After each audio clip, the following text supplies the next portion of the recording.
الرحيم نحمده ونصلي ونسلم على حبيبه الكريم الأمين العزيز الرؤوف الرحيم وعلى آله وأصحابه الأفضلين الأكرمين أجمعين أما بعد فأعوذ بالله من الشيطان الرجيم بسم الله الرحمن الرحيم يوفون بالنذر ويخافون يوما كان شره مستطيرا ويطعمون الطعام على حبه مسكينا ويتيما وأسيرا صدق الله العظيم الصلاة والسلام عليك وعلى آلك وأصحابك وأهل بيتك يا رسول الله صلى الله تعالى عليك وسلم. گزشتہ کل ماہ نور کی مناسبت سے قرآن اور اہل بیت کے عنوان سے اپنی کتاب کا درس میں نے شروع کیا، جس کے 3 پارٹس کرنے کا وعدہ بھی کیا. کل پہلا پارٹ ہوا، آج دوسرا پارٹ ہے. کل کل 7 آیتیں کم و بیش ہوئیں. سلسلہ کے اعتبار سے آیت نمبر 8 ہے. اس آیت میں بھی 2 آیتیں ہیں. سورہ دہر کی، جسے سورہ انسان بھی کہا جاتا ہے، آیت نمبر 7 اور 8. اللہ سبحانہ فرماتا ہے یوفون بالنذر ویخافون یوما کان شرہ مستطیرا. ترجمہ: اپنی منتیں پوری کرتے ہیں اور اس دن سے ڈرتے ہیں جس کی برائی پھیلی ہوئی ہے. وَيُطْعِمُونَ الطَّعَامَ عَلَى حُبِّهِ مِسْكِينًا وَيَتِيمًا وَأَسِيرًا. اور کھانا کھلاتے ہیں اللہ کی محبت پر مسکین اور یتیم اور اسیر کو. تشریح میں تفسیر ابن عباس سے حضرت عبداللہ ابن عباس رضی اللہ عنہ کی تفسیر سے، عن ابن عباس رضی اللہ عنہما ان الحسن والحسین سلام اللہ وصلاته علی جدہما ووالدیہما وعلیہما مرضا مرضا ہائلا فعادہما رسول اللہ صلی اللہ علیہ وسلم فی ناس فقالوا یا ابا الحسن لا او لم لم نظرت علی ولدیک فنظر علی وفاطمۃ علی النبی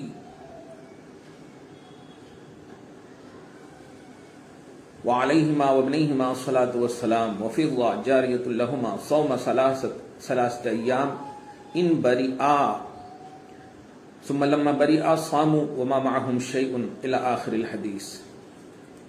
یہ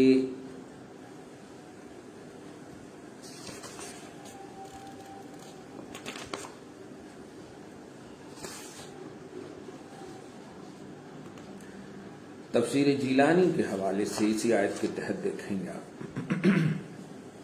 ترجمہ پہلے سنیں.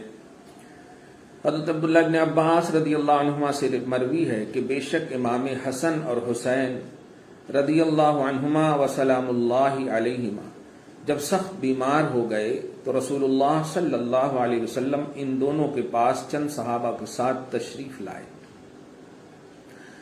لوگوں نے حضرت علی سے کہا، اے ابو الحسن، یہ حضرت علی کی کنیت ہے، ابو الحسن یعنی حسن بڑے بیٹے علی کے، آپ اپنے بیٹوں کے لیے نذر کیوں نہیں مان لیتے؟ یاد رکھیے، نذر کی 2 صورتیں ہیں، ایک نذر عرفی ہے، ایک نذر شرعی ہے.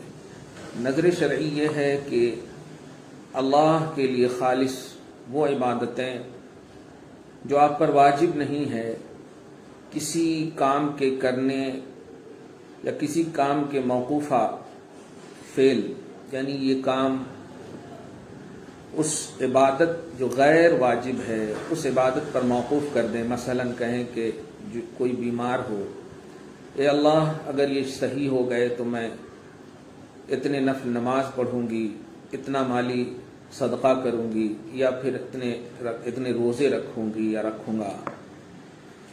تو غیر واجب عبادت کو اپنے اوپر واجب کر لینا کسی عمل کی وجہ سے یا کسی کام کے پورے ہونے پر موقوف کرتے ہوئے.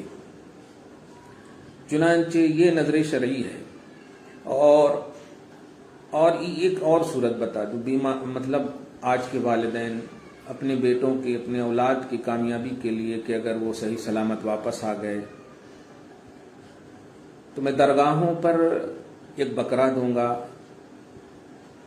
تو ان کو بھی نظر شرعی کا روپ دینے کے لیے ضروری ہے کہ درگاہوں پر بکرا دوں گا سے مراد یہ ہے کہ بکرا تو اللہ کے نام پر ذبح کروں گا یا کروں گی، لیکن مصرف جو ہے درگاہ اور خدامان اور مجاوران ہوں گے، درگاہوں پر رہنے والے ہوں گے، تو یہ بھی نظر شرعی ہے، لیکن اس کو نظر عرفی ہی کہا جائے تو صحیح ہے۔ یعنی ڈائریکٹ اگر اپنے فعل کی نسبت اللہ کی طرف کی جائے تو نظر شرعی ہے، غیر واجب عبادت کو اپنے اوپر واجب کر لینا۔ مثلا جب حسنین کریمین رضی اللہ عنہما بیمار پڑ گئے تو صحابہ کرام رضوان اللہ تعالی علیہم اجمعین نے کہا، اے ابو الحسن، آپ اپنے بیٹوں کے لیے نظر کیوں نہیں مان لیتے؟ تو حضرت علی اور حضرت فاطمہ اور ان دونوں کی کنیز فضہ رضی اللہ عنہم نے اس طرح نظر مانی کہ یہ تینوں روزہ رکھیں گے اگر حسنین شفا پالیں۔ چنانچہ جب یہ دونوں شہزادے بیماری سے شفا پا لیے تو ان تینوں نے اس حال میں روزے رکھے کہ کھانے پینے کی کوئی بھی چیز ان کے پاس موجود نہیں تھی۔ تو حضرت علی شمعون خیبری نامی سے 3 صاع جو، آج کے حساب سے کہوں تو 3 کلو جو، صاع تو بہت ہوتا ہے، 4 کلو 90 گرام ہوتا ہے، 3 صاع جو قرض لائے۔ تو حضرت فاطمہ رضی اللہ عنہا نے 1 صاع کو گوندھا اور 5 روٹیاں بنائی، کیونکہ یہ حضرات بھی 5 تھے، علی، فاطمہ، فضہ، حسن، حسین۔ پھر افطاری کے لیے ان سب کے سامنے یہ کھانا رکھا گیا تو اس وقت دروازے پر ایک مسکین آ پہنچا تو سبوں نے مل کر وہ کھانا اس مسکین کو دے دیا اور خود پر اس مسکین کو ترجیح دیا، اور کچھ کھائے بغیر پانی پی کر سو گئے اور صبح روزے ہی کی حالت میں کیے۔ پھر جب شام ہوئی تو یوں ہی کیا، یعنی 1 صاع جو کی 5 روٹی پھر بنائی اور کھانے کے لیے رکھا۔ پھر وقت افطار ایک یتیم آ پہنچا تو سبوں نے اس یتیم کو خود پر ترجیح دے دیا، یعنی کھانا دے دیا، اور بے کھائے روزے رہ گئے۔ تیسرے دن بھی اسی طرح معمولات رہے۔ پھر وقت افطار اس پر یعنی ان کے پاس قیدی آ گیا تو تیسرے دن بھی ان سبوں نے سارا کھانا دے دیا اور بغیر کھائے رات گزار لیے۔ اس حسن معاملت کو دیکھ کر رب العالمین نے جبریل علیہ السلام کو، اب جو میں آگے کی آیت نمبر 9 یا وہی آیت نمبر 7، 8 سورہ دہر، سورہ انسان کی، تو ذکر کردہ آیت کریمہ دے کر بھیجا۔ چنانچہ جبریل علیہ السلام نے یوں خوشخبری دی کہ یا نبی اللہ، آپ کو آپ کے اہل بیت مبارک ہوں۔ سبحان اللہ، آپ کو آپ کے اہل بیت مبارک ہوں۔ پھر چونکہ ان اہل بیت کرام رضوان اللہ تعالی علیہم اجمعین نے ان تینوں پر کھلا کر جو احسان کیا، اس حسن معاملہ، اس احسان، یعنی غوث پاک اپنی تفسیر میں فرما، اس احسان، جو احسان کیا، ظاہر ہے کھلانا احسان ہے، تو اس احسان میں ان سبوں نے اپنے اندر اللہ کی رضا کی طلب، دین پر ثبات قدمی اور اللہ سے شوق ملاقات کو چھپا رکھا تھا۔ ان حضرات کا، حضرت علی، فاطمہ، فضہ، ان حضرات کا مقصد کیا تھا وہ دیکھیے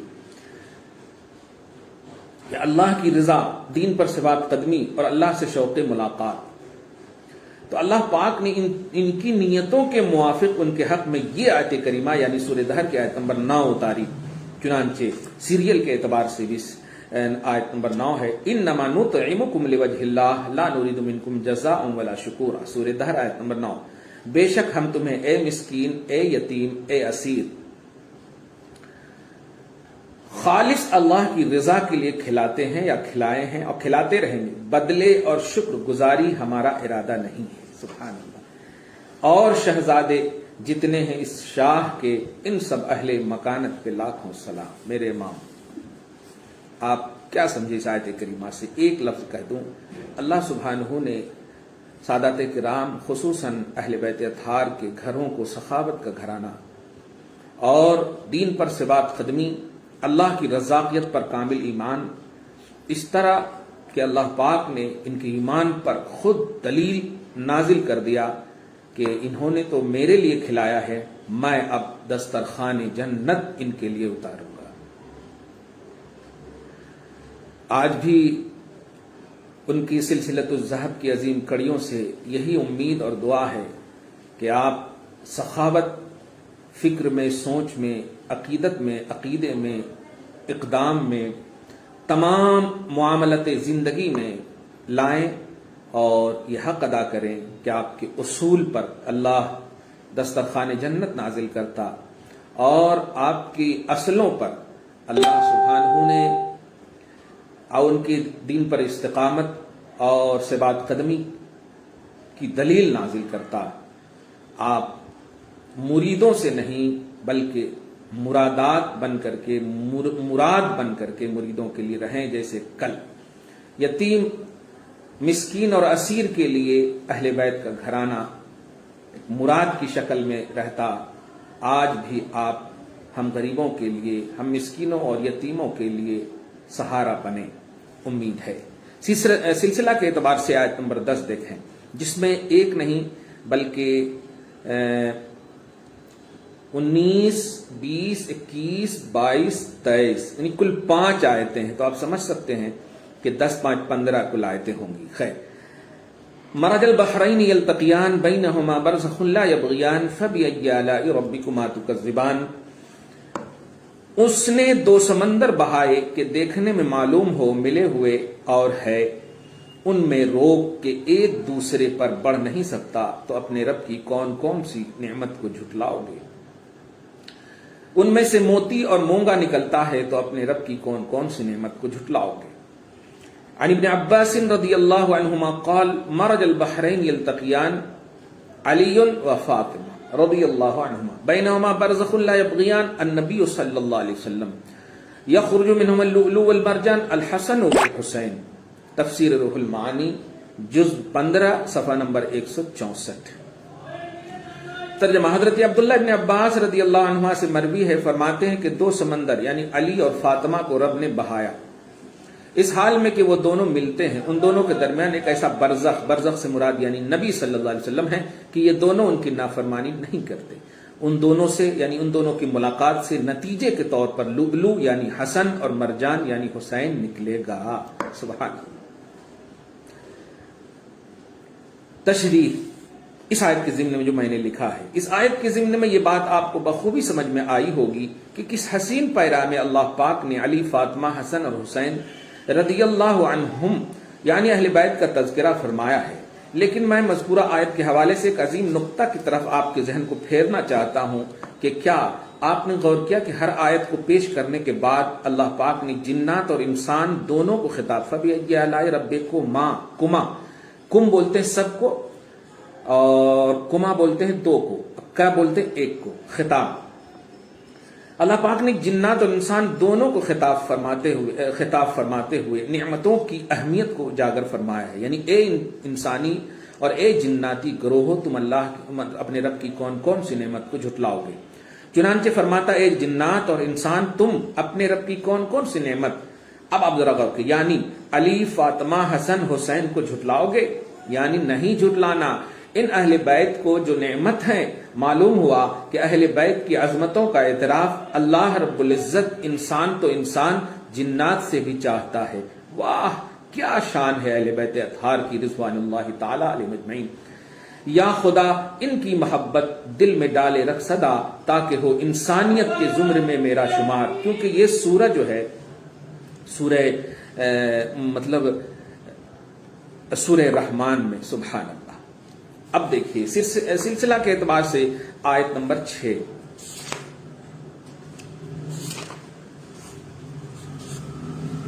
آیت نمبر 11، ان اللہ وملائکتہ یصلون علی النبی یا ایھا الذین آمنوا صلوا علیہ وسلموا تسلیما، اللہم صلی علی محمد وعلی آل محمد۔ سورہ احزاب آیت نمبر 56 میں، بے شک اللہ اس کے سارے فرشتے درود بھیجتے ہیں اس غیب بتانے والے نبی پر، اے ایمان والو تم ان پر درود اور خوب سلام بھیجو۔ عربی میں تشریح دیکھیں آپ، عن ابی حمید الساعدی رضی اللہ عنہم انہم قالوا یا رسول اللہ کیف نصلی علیک فقال رسول اللہ صلی اللہ علیہ وسلم قولوا اللہم صلی علی محمد وازواجہ وذریتہ کما صلیت علی ابراہیم مبارک